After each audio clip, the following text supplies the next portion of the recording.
کیا آپ کو معلوم ہے کہ وہ کون سا درود ہے جسے نماز میں پڑھنا لازم ہے، اور وہ کون سا درود ہے جس کے بغیر کوئی دعا عرش تک نہیں پہنچتی؟ اور آخر وہ کیا راز تھا جس کی وجہ سے بڑے بڑے اولیاء درود ابراہیمی کو اپنی زندگی کا وظیفہ بنا لیتے تھے؟ آج ہم درود شریف کا وہ چھپا ہوا راز جانیں گے جسے سن کر آپ کی زندگی بدل سکتی ہے۔ ویڈیو کو آخر تک ضرور دیکھیے کیونکہ آخری پوائنٹ سب سے اہم ہے۔ اعوذ باللہ من الشیطان الرجیم، بسم اللہ الرحمن الرحیم، الصلاۃ والسلام علیک یا رسول اللہ وعلی آلک و اصحابک یا حبیب اللہ۔ معزز سامعین، درود شریف پڑھنا ہم سب کا معمول ہے، لیکن درود ابراہیمی کو تمام درودوں کا سردار کیوں کہا جاتا ہے؟ آج ہم اس کی 3 بڑی وجوہات اور اس کے پیچھے چھپے راز کو سمجھیں گے۔ معزز سامعین، سب سے پہلی اور سب سے بڑی وجہ یہ ہے کہ یہ درود براہ راست اللہ کے حکم کی تعمیل ہے۔ قرآن پاک میں اللہ پاک فرماتا ہے کہ بے شک اللہ اور اس کے فرشتے نبی پاک صلی اللہ علیہ وآلہ وسلم پر درود بھیجتے ہیں۔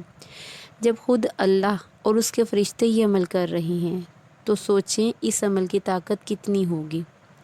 اور درود ابراہیمی وہ واحد درود ہے جو خود نبی پاک صلی اللہ علیہ وآلہ وسلم نے صحابہ کرام رضی اللہ تعالیٰ عنہما کو سکھایا۔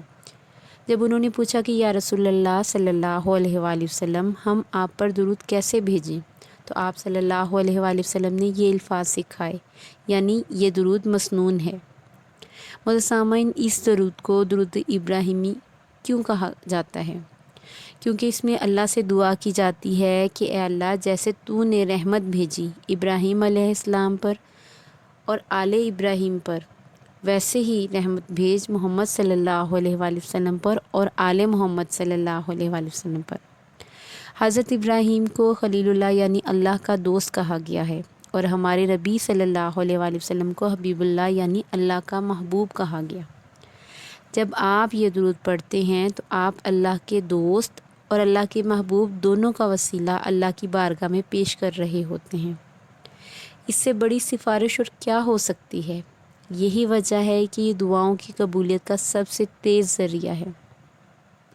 معزز سامعین، اب آتے ہیں ہم سب سے اہم سوال کی طرف کہ اولیاء نے اسے چھپا کر کیوں رکھا؟ اصل میں وہ چھپانا نہیں تھا، کیونکہ بزرگان دین فرماتے ہیں کہ درود شریف کی کثرت انسان کا باطن روشن کر دیتی ہے، اس سے انسان پر کشف کے دروازے کھلتے ہیں۔ اس لیے وہ عام لوگوں کو اس کے تعداد مقرر کر کے نہیں بتاتے تھے کہ کہیں کوئی اسے صرف دنیاوی فائدے یا کرامت حاصل کرنے کے لیے نہ پڑھنے لگ جائیں۔ ان کا مقصد تھا کہ انسان اخلاص کے ساتھ صرف اور صرف نبی پاک صلی اللہ علیہ وآلہ وسلم کی محبت میں درود پڑھیں۔ جب نیت صرف محبت ہوتی ہے تبھی یہ درود اپنا اصل رنگ دکھاتا ہے اور زندگیاں بدل دیتا ہے۔ یہی راز تھا، اور یہی راز صرف اخلاص کا راز تھا۔ تو معزز سامعین، اب یہ سوال آتا ہے کہ ہم اسے اپنی زندگی میں کیسے شامل کریں؟ اگر آپ اسے اپنی مشکلات کے حل کے لیے پڑھنا چاہتے ہیں تو حدیث کا مفہوم ہے کہ جو شخص کثرت سے مجھ پر درود بھیجے گا، اللہ اس کے غم دور کر دے گا اور گناہ معاف کر دے گا۔ اگر آپ رزق میں برکت کے لیے پڑھنا چاہتے ہیں تو ہر نماز کے بعد 3 بار درود ابراہیمی پڑھنے سے رزق کے دروازے کھلتے ہیں۔ اور اگر آپ دل کا سکون حاصل کرنے کے لیے اسے پڑھنا چاہتے ہیں، درود پڑھنا چاہتے ہیں، درود ابراہیمی پڑھنا چاہتے ہیں خاص طور پر، تو اگر بے چینی ہو تو 100 بار محبت سے درود ابراہیمی پڑھیں، دل کو سکون ملے گا۔ یاد رکھیں، تعداد سے زیادہ توجہ اور محبت اہم ہے۔ امید ہے معزز سامعین کہ آج آپ کو درود ابراہیمی کی طاقت کا راز سمجھ آ گیا ہوگا۔ اللہ ہم سب کو نبی پاک صلی اللہ علیہ وآلہ وسلم سے سچی محبت اور کثرت سے درود پاک پڑھنے کی توفیق عطا فرمائے، اور اللہ پاک ہم سب کو دین و دنیا کی بھلائیاں، کامیابیاں اور نعمتیں عطا فرمائے۔ آمین ثم آمین یا رب العالمین۔